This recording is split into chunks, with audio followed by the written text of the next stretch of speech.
1100대 1이라는 숫자가 단순한 화제성으로만 들렸다면 지금부터 이야기는 완전히 달라집니다.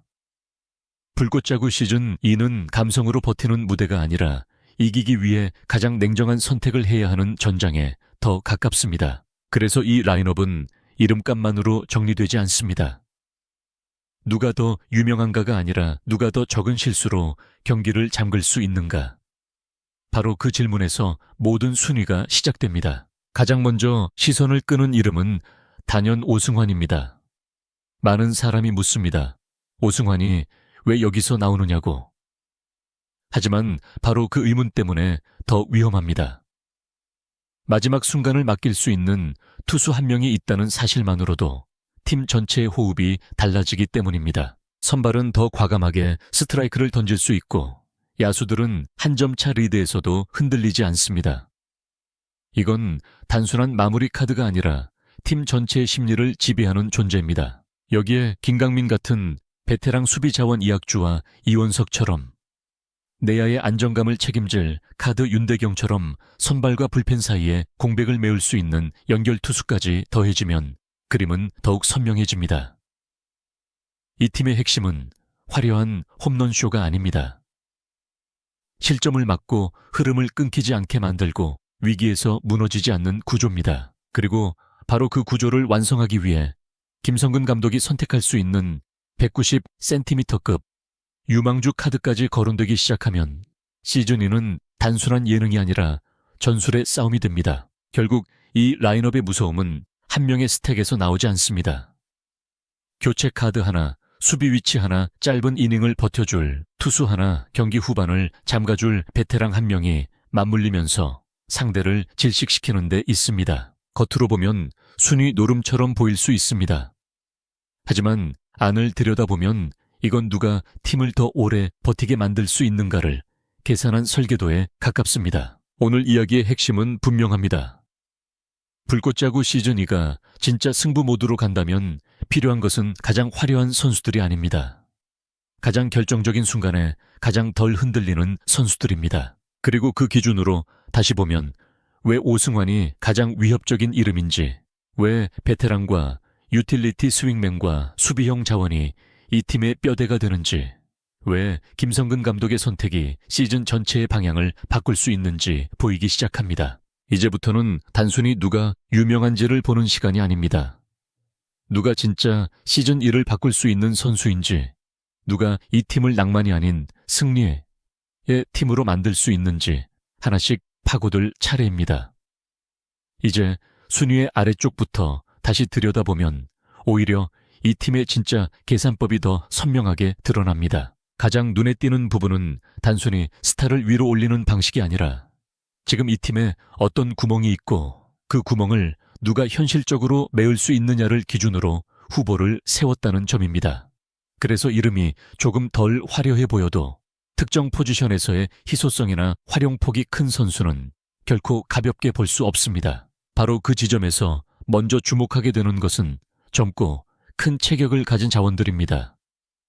시즌2가 길게 가고 경기 수가 늘고 체력 부담이 누적될수록 벤치에서 꺼낼 수 있는 신선한 카드 하나는 생각보다 훨씬 치명적인 힘을 가집니다. 특히 190cm 안팎의 체격 조건을 갖춘 어린 선수는 그 자체만으로도 기대를 불러옵니다. 타석에서는 장타 가능성을 상상하게 만들고 수비에서는 활동 범위를 넓힐 수 있으며 무엇보다도 성장 여지를 팀 전체의 미래 가치로 연결할 수 있기 때문입니다. 하지만 여기서 중요한 것은 기대만으로 순위가 올라가지 않는다는 사실입니다. 불꽃야구 시즌2가 진짜 승부를 목표로 한다면 잠재력만으로는 부족합니다. 지금 당장 1군급 압박 속에서 실수를 줄일 수 있는가? 감독이 경기 후반에도 믿고 투입할 수 있는가? 짧은 기회 속에서도 자신의 역할을 수행할 수 있는가가 더 중요합니다. 그래서 하위권 후보들은 화려한 조명보다 냉정한 검증대 위에 먼저 올라서게 됩니다. 이 구간에서 팀이 가장 신경 써야 할 포인트는 의외로 단순합니다. 한 번에 대형 활약보다 작은 실수를 하지 않는 선수입니다. 예능과 스포츠가 섞인 무대에서는 사람들의 시선이 큰 장면으로 몰리기 쉽지만 실제 경기의 흐름은 반대로 흘러갑니다. 평범한 땅볼 하나를 안정적으로 처리하는 수비 주자를 한 베이스 더 묶어두는 외야 판단 번트 상황에서 흔들리지 않는 기본기, 그리고 지고 있는 경기에서도 무너지지 않는 멘탈. 이런 요소들이 모여 팀의 평균치를 끌어올립니다. 그래서 순위가 낮다고 해서 가치까지 낮다고 볼 수는 없습니다. 오히려 이 구간의 선수들은 시즌 전체를 버티게 만드는 바닥의 힘에 가깝습니다. 위에 있는 스타들이 경기의 얼굴이라면 아래에서 받쳐주는 선수들은 팀의 균형을 지키는 기둥입니다. 누군가는 대수비로 들어와야 하고, 누군가는 대주자로 분위기를 흔들어야 하며, 누군가는 갑작스러운 공백이 생겼을 때 조용히 그 자리를 메워야 합니다. 우승을 노리는 팀일수록 이런 이름 없는 순간의 가치가 커집니다. 결국 시즌 2의 로스터 경쟁은 단순한 인기 경쟁이 아닙니다. 누가 더 화제를 모으는가 보다 누가 더 오래 살아남을 수 있는가의 싸움입니다. 그래서 하위권으로 시작한 이름들도 결코 끝난 카드가 아닙니다. 오히려 감독의 눈에 한 번만 제대로 들면 이들은 가장 예측하기 어려운 변수로 떠오를 수 있습니다. 특히 김성근 감독처럼 기본기와 경기 이해도를 끝까지 보는 스타일이라면 겉으로 보이는 임팩트보다 경기 안에서의 태도와 수행 능력이 훨씬 더 크게 작용할 가능성이 높습니다. 이 지점이 바로 불꽃자구 시즌. 이를 더 흥미롭게 만드는 이유입니다. 팬들은 보통 가장 센 이름을 먼저 찾지만 진짜 팀은 가장 필요한 역할을 해낼 수 있는 사람으로 완성됩니다. 그리고 그 시작은 늘 아래쪽 순위에서부터 조용히 움직입니다. 지금은 후순위처럼 보이는 이름들이 막상 시즌이 시작되면 가장 먼저 벤치를 벗어나고 가장 먼저 감독의 신뢰를 얻고 가장 먼저 팀의 분위기를 바꿀 수도 있습니다. 그래서 이 하위권은 약한 구간이 아닙니다. 오히려 시즌 2 전체의 숨은 전쟁이 시작되는 첫 번째 지점입니다. 이제 이야기의 중심은 자연스럽게 내야 쪽으로 이동합니다. 시즌 2에서 정말 무서운 팀은 겉으로 화려한 팀이 아니라 가운데가 무너지지 않는 팀입니다. 그리고 그 가운데를 지탱하는 가장 중요한 축이 바로 내야입니다. 공 하나가 경기 전체의 분위기를 바꾸는 야구에서 내야의 안정감은 단순한 수비 능력을 넘어 팀 전체의 리듬을 결정합니다. 그래서 이 구간에 배치된 이름들은 단순한 참가 후보가 아니라 시즌 2의 골격을 세우는 핵심 카드로 봐야 합니다. 가장 먼저 눈에 들어오는 유형은 화려함보다 안정감을 주는 내야 자원입니다. 이들은 홈런으로 모든 조명을 가져가는 선수는 아닐 수 있습니다. 하지만 수비 위치를 바꿔도 크게 흔들리지 않고 경기 흐름이 어수선해져도 자기 플레이를 잃지 않으며 실책 하나로 분위기가 무너질 수 있는 순간에 오히려 팀을 조용히 붙잡아 줍니다. 바로 이런 유형의 선수가 시즌이 길어질수록 더 무서워집니다. 초반에는 잘 보이지 않지만 중반 이후부터는 이런 자원이 있는 팀과 없는 팀의 차이가 확실하게 벌어지기 때문입니다. 이학주 같은 이름이 주는 무게도 바로 여기에 있습니다. 많은 사람은 먼저 이름값과 커리어를 봅니다. 하지만 더 중요한 것은 현재 이 팀 안에서 어떤 기능을 해낼 수 있느냐입니다. 내야에서 기본적인 수비 안정감을 주고 경기 운영의 흐름을 이해하며 젊은 자원과 베테랑 사이에서 연결고리 역할을 해줄 수 있는 선수는 생각보다 희귀합니다. 특히 불꽃자구처럼 경기력과 예능적 긴장감이 함께 움직이는 무대에서는 분위기에 휩쓸리지 않는 경험 있는 내야 자원이 팀 전체를 훨씬 단단하게 만듭니다. 이원석 역시 같은 맥락에서 매우 중요하게 보입니다. 이런 유형의 선수는 단순히 한 타석 결과로 평가하면 안 됩니다. 필요한 순간에 확률 높은 선택을 하고 팀 배팅이 필요할 때 무리하지 않으며 수비에서도 큰 실수를 피하는 방향으로 경기를 정리해 줍니다. 결국 강한 팀은 매 장면을 영웅적으로 풀지 않습니다. 오히려 무너지지 않는 선택을 반복하면서 상대를 답답하게 만듭니다. 그리고 그런 야구를 가능하게 하는 축이 바로 이원석 같은 현실적인 카드입니다. 여기서 더 중요한 것은 한 명의 능력이 아니라 조합입니다. 내야는 혼자 완성되는 포지션이 아닙니다. 유격수와 이루수의 호흡, 3루와 1루의 판단 병살, 플레이에서의 속도와 정확성, 번트 수비 때의 움직임까지 모든 것이 연결되어 있습니다. 그래서 시즌 2에서 진짜 강한 내야는 스타, 한 명이 아니라 서로의 리듬을 무너뜨리지 않는 조합으로 만들어집니다. 이름이 큰 선수보다 함께 놓였을 때 더 단단해지는 선수가 더 높은 가치를 가질 수 있는 이유도 바로 여기에 있습니다. 이 구간의 핵심은 결국 믿을 수 있는가입니다. 타석에서 무리하지 않는가, 수비에서 흔들리지 않는가, 위기 상황에서 표정이 무너지지 않는가, 그리고 감독이 경기 후반 가장 민감한 순간에도 그대로 두고 갈 수 있는가. 이런 질문에 반복해서 좋은 답을 줄 수 있는 선수만이 시즌 2의 중심축이 될 수 있습니다. 인기나 화제성은 순간적으로 팀을 띄울 수 있습니다. 하지만 시즌을 버티게 하는 힘은 결국 이런 묵직한 안정감에서 나옵니다. 그래서 지금 이 내야 구간은 단순한 중간 순위가 아닙니다. 오히려 팀의 심장에 가장 가까운 자리입니다. 앞에서 분위기를 끌고 뒤에서 경기를 잠그는 선수들이 있어도 가운데가 흔들리면 팀은 결국 무너집니다. 반대로 가운데가 단단하면 위기에서도 쉽게 무너지지 않습니다. 바로 그 점에서 이학주와 이원석처럼 경기의 중심을 조용히 잡아줄 수 있는 자원은 시즌 2의 판도를 바꿀 수 있는 현실적인 핵심으로 떠오릅니다. 결국 팬들이 가장 늦게 깨닫는 진실이 하나 있습니다.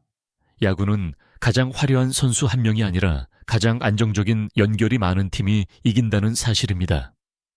그리고 그 연결의 중심에는 언제나 내야가 있습니다. 시즌 2가 진짜 승부의 무대가 된다면 결국 마지막까지 살아남는 팀은 내야에서 먼저 답을 만든 팀일 가능성이 큽니다. 이제 남은 것은 그 중심 위에 어떤 투수 운용과 베테랑 카드가 얹히느냐입니다. 그 순간부터 이 팀은 단순히 균형 잡힌 팀이 아니라 상대가 쉽게 무너뜨릴 수 없는 팀으로 바뀌기 시작합니다. 이제부터는 팀의 승패를 가장 직접적으로 흔들 수 있는 축, 바로 투수 운용으로 시선을 옮겨야 합니다. 시즌 2가 단순한 이벤트가 아니라 진짜 승부의 무대가 되려면 결국 마지막에 남는 질문은 하나입니다. 누가 공을 잡고 흐름을 끊을 것인가? 아무리 타선이 이름값을 갖춰도 마운드가 흔들리면 팀 전체는 한순간에 무너집니다. 그래서 이 구간은 단순한 보조 파트가 아니라 시즌 전체의 생존선을 결정하는 핵심 구간입니다. 윤대경 같은 이름이 주는 의미는 바로 여기에 있습니다. 이런 유형의 투수는 겉보기에는 폭발적인 화제를 몰고 오는 카드처럼 보이지 않을 수 있습니다. 하지만 실제 경기에서는 오히려 이런 연결형 자원이 팀의 천을 조절합니다. 선발이 예상보다 빨리 흔들렸을 때 완전히 무너지기 전에 한번 숨을 고르게 해주고 불펜이 과부에 빠지지 않도록 중간을 묵직하게 버텨주는 역할, 이 기능이 있는 팀은 시즌 내내 무너지지 않습니다. 반대로 이 연결고리가 약한 팀은 이기고 있던 경기조차 순식간에 흐름을 잃습니다. 중요한 것은 단순한 구속이 아닙니다. 불꽃야구 시즌 2 같은 무대에서는 더더욱 그렇습니다. 여기서 필요한 투수는 단지 빠른 공을 던지는 선수가 아니라 자신의 한계를 알고 경기 안에서 가장 효율적인 선택을 할 줄 아는 선수입니다. 타자와의 수싸움, 볼카운트 운영 위기 상황에서의 표정 수비와 호흡을 맞추는 방식, 이런 요소들이 모여야 진짜 믿을 수 있는 투수가 됩니다. 결국 시즌이 깊어질수록 사람들은 화려한 공보다 무너지지 않는 투수의 가치를 더 크게 느끼게 됩니다. 그리고 바로 그 위에 오승환이라는 이름이 놓이는 순간 팀의 그림은 전혀 다른 차원으로 올라갑니다. 오승환은 단순히 유명한 투수가 아닙니다. 마지막을 맡길 수 있다는 그 자체가 전술입니다. 경기 후반 한 점 차 리드 상황에서 벤치가 느끼는 압박, 야수들이 수비할 때의 긴장, 상대 타선이 느끼는 심리적 압박은 모두 마무리 투수의 존재 하나로 달라집니다. 특히 오승환처럼 오랜 시간 압박의 중심에서 버텨온 이름은 기록 이상의 무게를 가집니다. 상대는 단순히 공을 치러 들어오는 것이 아니라 이미 다치기 시작한 문 앞에 서 있는 기분으로 타석에 들어서게 됩니다. 그래서 이 팀의 투수 운용이 무서운 이유는 한 명의 절대 에이스 때문이 아닙니다. 중간을 버틸 수 있는 선수와 마지막을 잠글 수 있는 선수가 함께 보이기 시작한다는 데 있습니다. 이것은 단순한 선수 나열이 아니라 경기의 시간을 나눠 지배하겠다는 구조입니다. 초반에 버티고 중반의 흐름을 관리하고 후반에 숨통을 끊는 방식, 이 구조가 완성되면 상대는 이 팀을 상대로 경기 초반에 점수를 내지 못한 순간부터 점점 더 조급해집니다.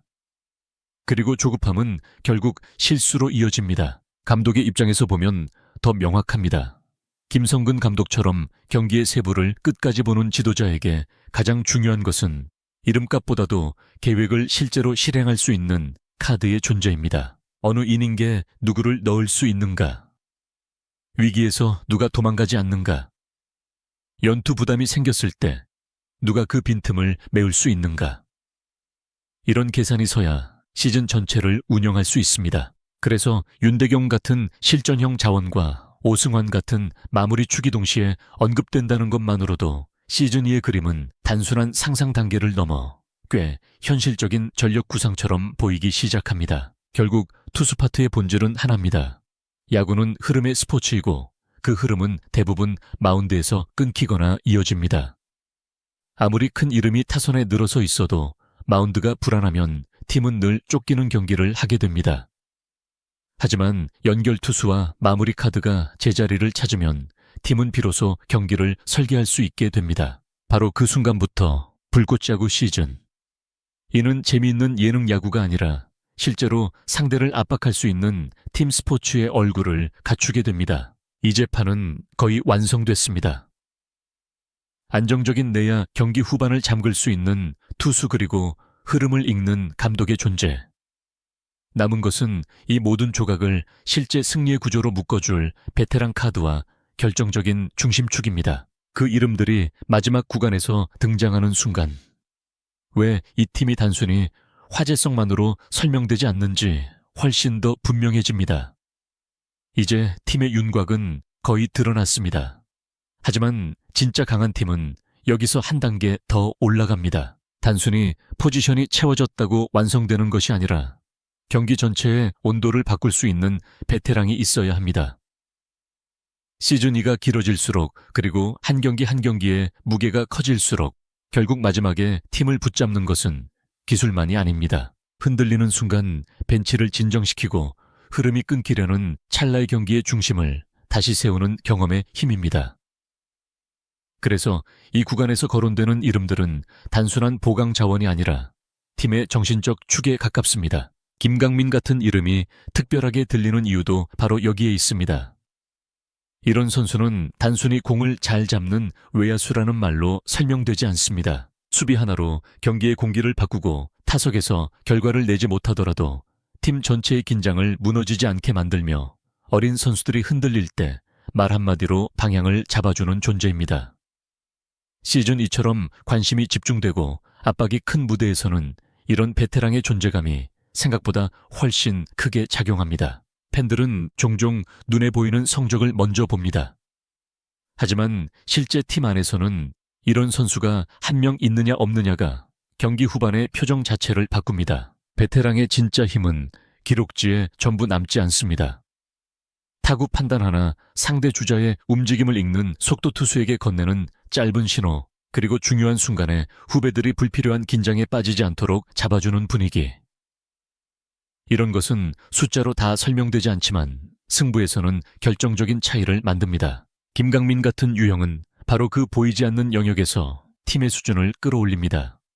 그래서 이런 선수는 잘하면 좋은 카드가 아니라 있어야 팀이 완성되는 카드라고 봐야 합니다. 그리고 김성근 감독이라는 존재를 함께 놓고 보면 이 의미는 더 커집니다. 감독이 아무리 뛰어난 구상을 갖고 있어도 필드 안에서 그 의도를 선수들 사이에 자연스럽게 전달해줄 중심이 필요합니다. 모든 것을 감독 혼자서 외칠 수는 없습니다. 결국 그라운드 안에서 감독의 야구를 살아 움직이게 만드는 것은 경험 많은 베테랑입니다. 누가 위치를 먼저 정리하고 누가 후배에게 다음 플레이를 미리 상기시키고 누가 흐름이 흔들릴 때 팀 전체를 다시 고요하게 만들 수 있는가. 바로 그런 역할을 수행할 수 있는 선수가 팀의 수준을 한 단계 위로 끌어올립니다. 이쯤 되면 시즌 2의 전력은 더 이상 단순한 이름 모으기가 아닙니다. 내야의 안정감이 바닥을 깔고 투수진이 흐름을 버티고 베테랑이 경기의 공기를 조율하면 팀은 비로소 이기는 방법을 아는 집단으로 변합니다. 여기서 중요한 것은 개별 능력의 총합이 아니라 서로 다른 역할이 충돌하지 않고 한 방향으로 정렬된다는 점입니다. 그리고 그런 정렬은 늘 경험 있는 중심축이 있을 때 더 빠르게 완성됩니다. 또 하나 중요한 것은 베테랑의 존재가 단순히 과거의 명성에 기대는 것이 아니라는 점입니다. 시즌 2에서 필요한 베테랑은 추억을 소비하는 선수가 아니라 지금 이 순간에도 경기의 흐름 속에서 기능할 수 있는 선수입니다. 수비 범위가 조금 줄었더라도, 판단이 빠르고 타격의 전성기가 지났더라도 상황에 맞는 선택을 할 줄 알며 무엇보다도 중요한 순간에 자신이 어떤 역할을 해야 하는지를 정확히 아는 선수. 바로 그런 현실적인 가치가 팀을 끝까지 버티게 합니다. 그래서 김강민 같은 이름은 단순한 감동 요소가 아닙니다. 오히려 가장 냉정한 전력 구상 안에서 더 빛나는 카드입니다. 젊은 선수는 순간의 폭발력을 줄 수 있고 스타 선수는 상대를 압도하는 장면을 만들 수 있습니다. 하지만 팀이 무너지지 않게 붙잡아주는 힘은 결국 이런 베테랑에게서 나옵니다. 그리고 그 힘이 내야와 마운드의 안정감과 연결되는 순간 시즌 2의 이 팀은 단순히 주목받는 팀이 아니라 실제로 상대가 까다로워하는 팀으로 변하게 됩니다. 이제 마지막으로 남은 것은 단 하나입니다. 이 모든 조각 위에 가장 결정적인 이름이 왜 맨 위에 놓여야 하는가? 왜 어떤 선수는 단순한 전력 보강이 아니라 시즌 전체에 무게추가 되는가? 그리고 왜 이 팀의 최종 완성은 한 명의 존재로 인해 전혀 다른 의미를 갖게 되는가? 마지막 구간에서는 바로 그 결정적인 이유가 드러나게 됩니다. 마지막으로 가장 위에 놓이는 이름은 결국 한 팀의 경기 방식 전체를 바꿀 수 있는 존재여야 합니다. 단순히 유명해서도 아니고 과거의 명성이 커서도 아닙니다. 시즌2라는 무대에서 가장 높은 자리에 올라갈 선수는 그가 등장하는 순간 나머지 모든 조각의 가치까지 함께 끌어올릴 수 있는 인물이어야 합니다. 바로 그래서 오승환이라는 이름은 이 라인업의 끝이 아니라 사실상 전체 설계의 출발점처럼 보입니다. 오승환이 특별한 이유는 너무 단순해서 오히려 더 강합니다. 마지막을 맡길 수 있다는 믿음입니다. 야구에서 가장 잔인한 순간은 앞서가고 있으면서도 끝내 이기지 못하는 장면입니다. 초반에 잘 버티고 중반에 흐름을 만들고 타선이 겨우 점수를 뽑아도 마지막 문을 닫지 못하면 모든 과정은 한순간에 무너집니다. 그런데 오승환이라는 이름은 바로 그 마지막 장면의 공포를 줄여줍니다. 선수들은 더 대담해지고 벤치는 더 선명한 판단을 내릴 수 있으며 상대는 경기 후반으로 갈수록 점점 더 숨이 막히게 됩니다. 이 한 명의 존재는 단순한 마무리 투수 이상의 의미를 가집니다. 윤대경 같은 연결 자원의 가치도 내야야에서 버텨주는 이학주와 이원석의 안정감도 외야에서 중심을 잡아주는 김강민의 경험도 결국 마지막에 경기를 잠글 수 있다는 확신과 만났을 때 비로소 완전한 구조가 됩니다. 다시 말해 오승환은 혼자 빛나는 카드가 아니라 다른 모든 카드가 헛되지 않게 만드는 최종 잠금장치입니다. 그래서 가장 높은 자리에 놓일 이유가 충분합니다. 이쯤 되면 불꽃자구 시즌 2의 그림은 매우 분명해집니다. 김성근 감독이 이 팀을 정말 승리 중심으로 끌고 가려 한다면 필요한 것은 이름값을 나열한 화려한 전시가 아닙니다. 중간을 버텨줄 선수 수비를 안정시킬 선수 분위기를 붙잡을 베테랑 그리고 마지막을 확실하게 닫아줄 투수. 이 네 가지가 정확히 맞물릴 때 비로소 팀은 낭만이 아니라 결과를 만들어내는 집단이 됩니다. 그리고 지금까지 거론된 이름들은 바로 그 구조를 향해 정렬되고 있습니다. 더 무서운 점은 이런 팀은 경기 내내 상대를 압도하지 않아도 된다는 사실입니다. 초반에 폭발하지 않아도 되고 매 이닝 화려한 장면을 만들지 않아도 됩니다. 단지 실수를 줄이고 흐름을 넘기지 않고 마지막까지 버티기만 해도 상대는 점점 지쳐갑니다. 결국 강한 팀의 본질은 화려함이 아니라 답답함입니다. 상대가 어디를 뚫어야 할지 모르게 만들고 겨우 만든 기회도 끝내 살리지 못하게 만드는 것. 바로 그런 팀이 진짜 무섭습니다. 그리고 오승환이 맨 위에 올라서는 순간 이 팀은 정확히 그런 얼굴을 갖게 됩니다. 팬들 입장에서 보면 이 순위는 단순한 예상이 아니라 선언처럼 들릴 수도 있습니다. 시즌2는 웃고 즐기는 무대에서 끝나지 않겠다는 신호 보여주기보다 이기기를 택하겠다는 신호 감성보다 완성도를 먼저 세우겠다는 신호입니다. 그래서 이 라인업이 던지는 메시지는 생각보다 강합니다. 이름이 큰 선수보다 필요한 선수를, 순간의 화제보다 끝까지 살아남을 수 있는 선수를, 낭만보다 승리를 고르는 팀. 바로 그 방향이 시즌1을 이전과 다른 무대로 바꿔놓을 수 있습니다. 결국 오늘 이야기의 결론은 명확합니다. 불꽃자구 시즌2가 진짜 강해지려면 가장 화려한 팀이 아니라 가장 늦게 무너지는 팀이 되어야 합니다. 그리고 그 조건을 가장 완성도 높게 설명하는 이름이 바로 오승환입니다. 그는 단순한 1위 후보가 아닙니다.